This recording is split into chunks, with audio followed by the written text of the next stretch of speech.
Greetings, everyone. Dr. Brian Scott with you today.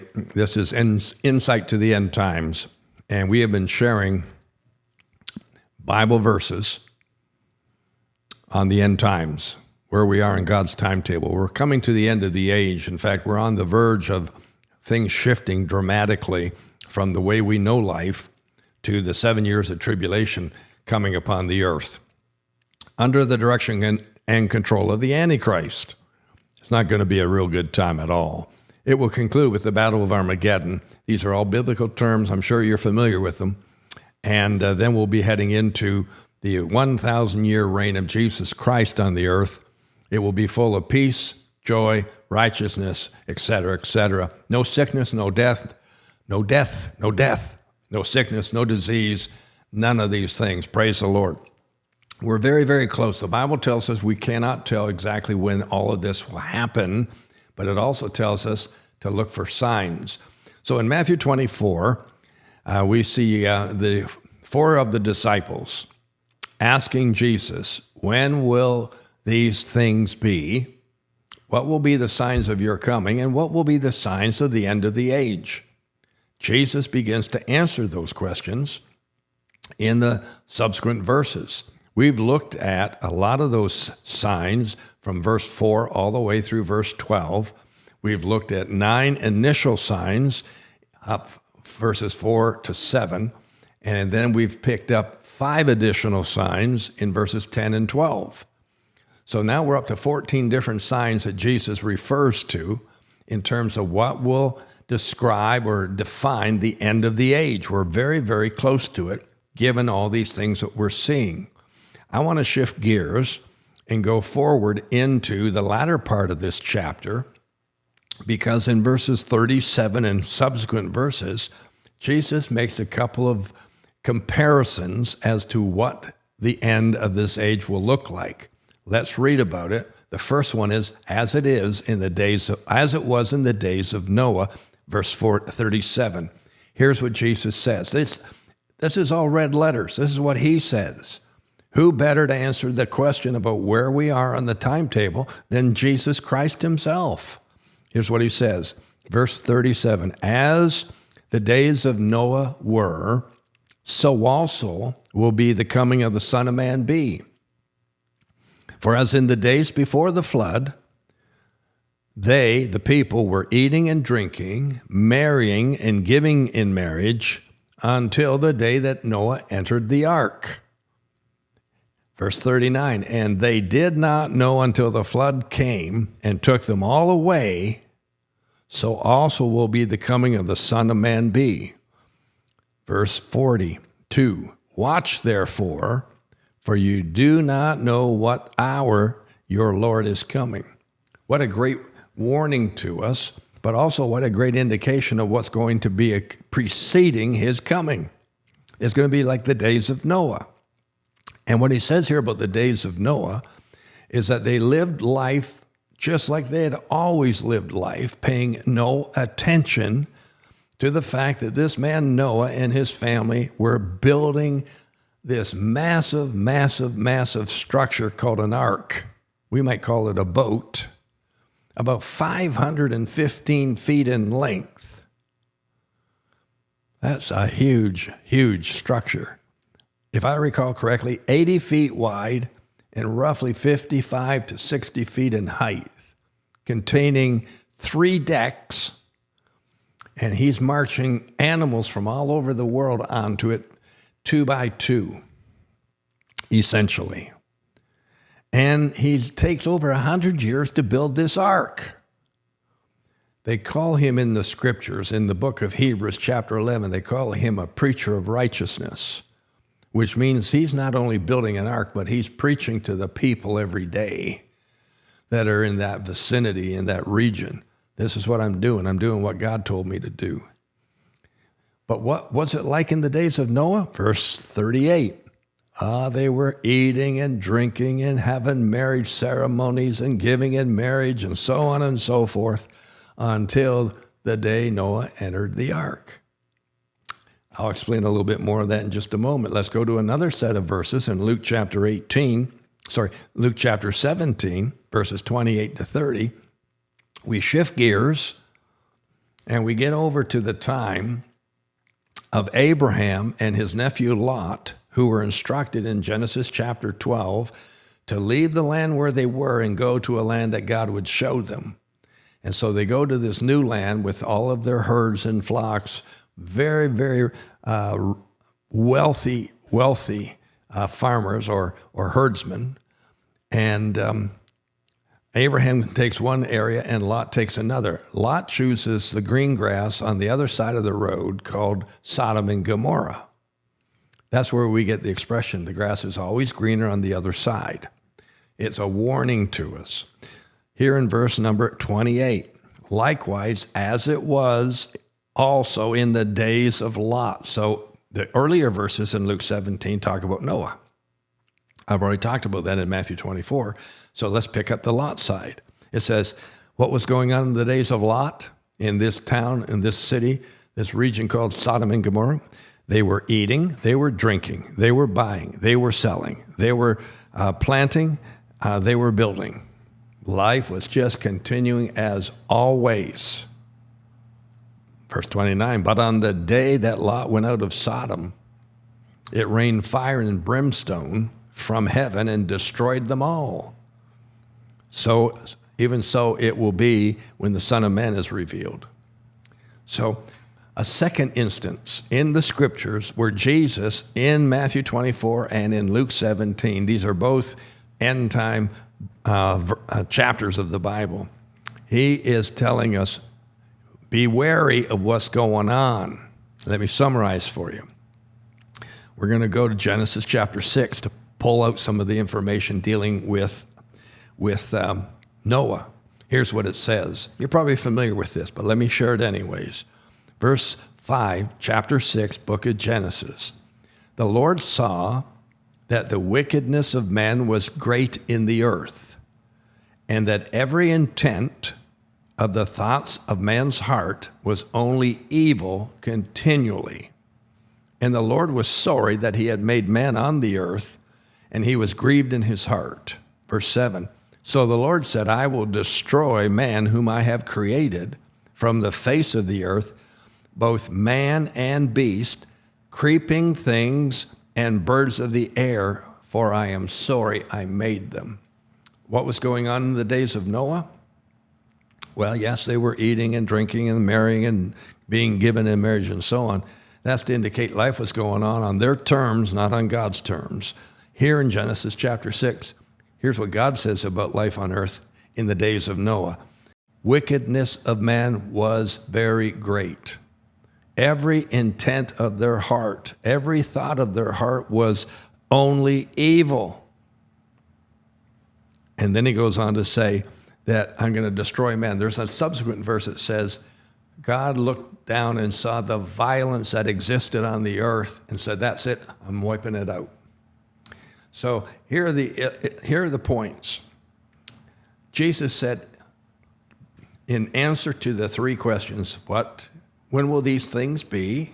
What will be the signs of your coming? And what will be the signs of the end of the earth? He said, it will be like it was in the days of Noah before the flood. He's referring to wickedness in the land. It was great wickedness, not just a little bit, just a whole bunch.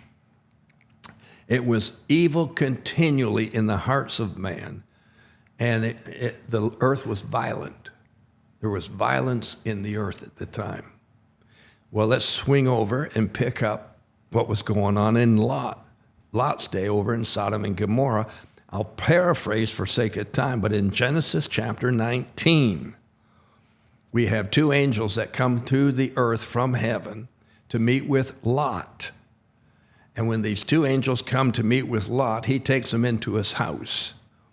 And it says in verse number 6 that the perverted men of the city wanted to have sex with these two angels, so they come and knock on Lot's door and says, send those two men out to us so we can do with them as we want.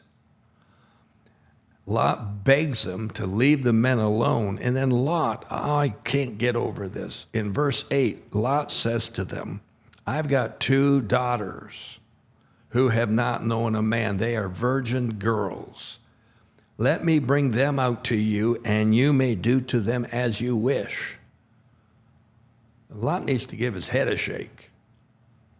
Chapter 19, verse 12, here's what God says through these two angels. We are going to destroy this place because the outcry against them has grown so great before the face of the earth, before the face of the Lord, and the Lord has sent us to destroy it, and thus comes the fire and brimstone.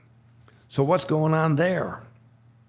Sexual perversion, I say it this way, on steroids. It's out of control. It's amazingly out of control. So when we take these two illustrations that Jesus Christ himself takes and says, here's what the earth is going to be like in answer to your three questions, Peter, James, John, and Andrew, here's what the earth is going to be like. It's going to be just like it was in the days of Noah, where we have great wickedness, we have evil continually in the thoughts and hearts of men, and we have violence in the land. And in the days of Noah, we had sexual perversion on steroids. We have these men want to have sex with the angels. They're homosexuals. But Lot himself saying, I want to protect these two angels of God, so you can have my virgin daughters. You can do whatever you want with them. This is unbelievable. How does a man get this corrupted in his thinking? Because it's all around him.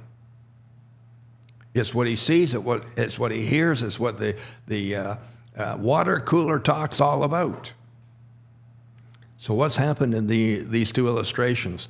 In the days of Noah, moral values have plummeted so far down that there's evil everywhere, violence everywhere, and great wickedness everywhere.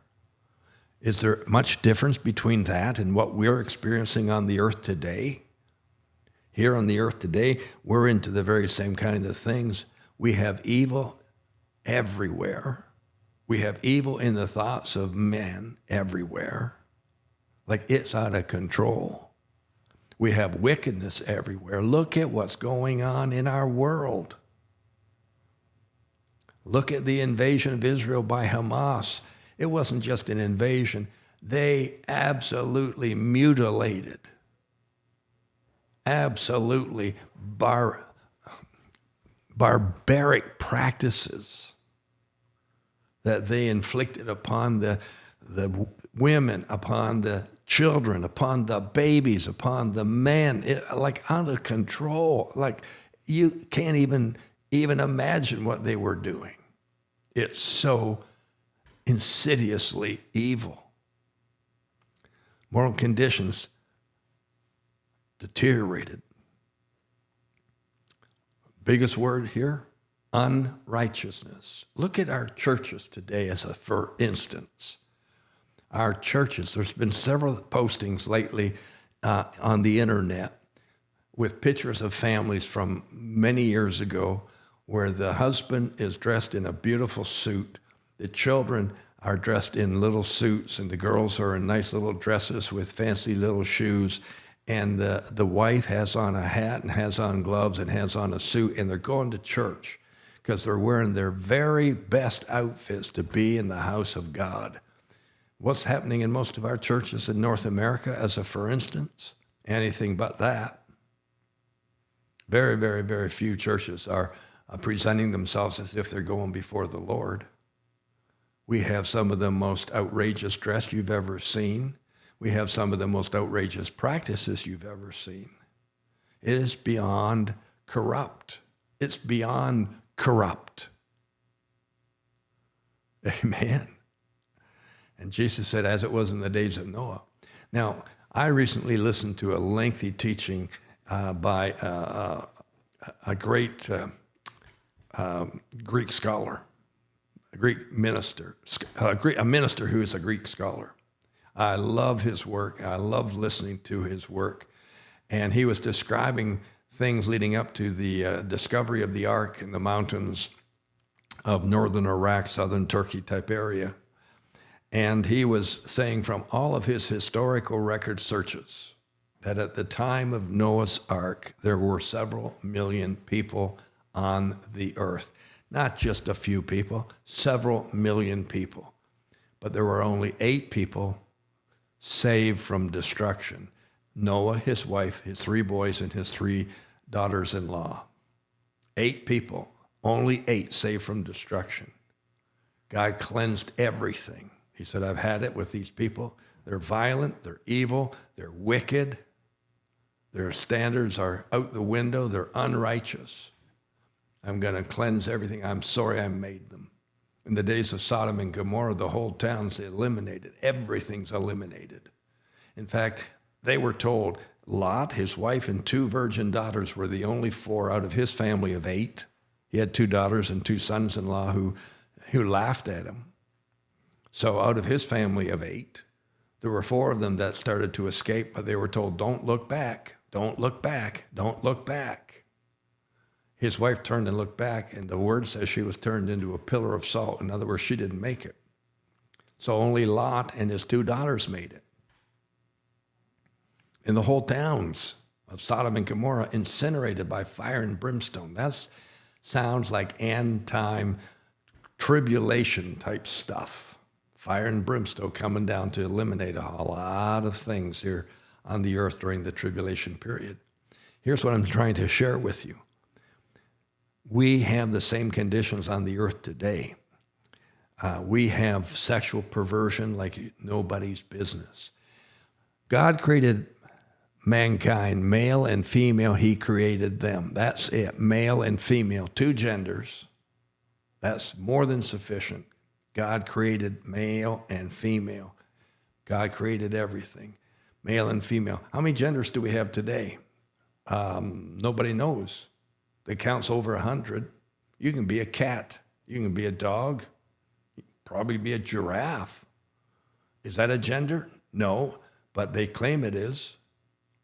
You can change genders. You can be born male and you can say that you're a female. You can be born a female and say you're a male.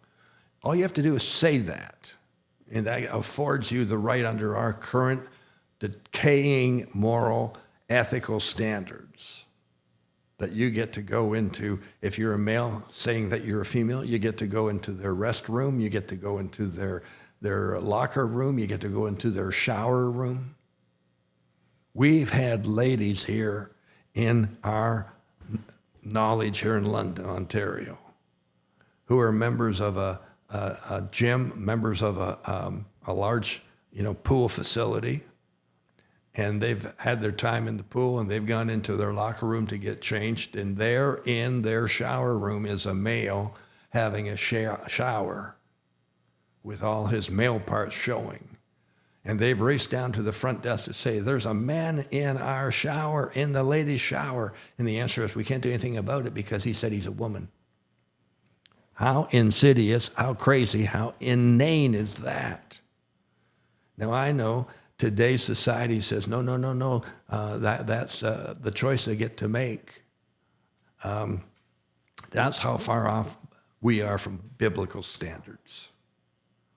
And Jesus says, as it was in the days of Noah, it's going to be the same just before I come. As it was in the days of Lot, it's going to be the same just before I come.